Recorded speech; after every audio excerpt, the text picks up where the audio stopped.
The fastest woman alive, Elaine Thompson-Herah, suffered a shock defeat to American Sha'Carri Richardson on Tuesday at the Luzern World Continental Tour meet in Switzerland. Denise Walters has the details. Running into a negative 2-meter headwind in adverse weather conditions, Thompson-Herah was behind from the gun and was unable to reel in Richardson, who won by 100th of a second in 11.29 seconds, with Thompson-Herah second in 11.30. Compatriot Natasha Morrison won the B race in 11.42, with Shashali Forbes finishing last in 11.87.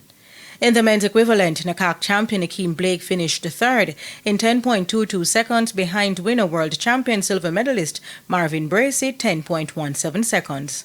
Nigel Ellis with 10.50 finished third in the B race behind Arian Knighton 10.26. Rashid Broadbell's good form continues as the Commonwealth champion won the men's 110-meter hurdles in 13.36 seconds, ahead of countryman Olympic champion Hansel Parchment, who was fourth in 13.54 seconds. In the B race, national junior record holder Damian Thomas was third in 13.71 seconds. NACAC champion Andrew Hudson returned 20.47 to finish second behind American Kyrie King 20.40 seconds.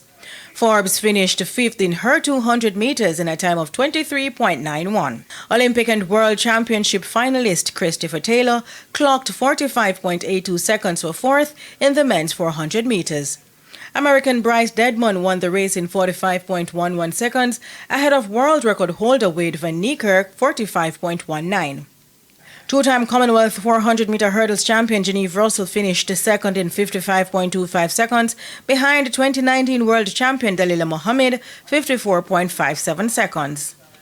NACAC silver medalist Adele Tracy came sixth in the women's 1500 meters in a time of 4 minutes 07.73 seconds.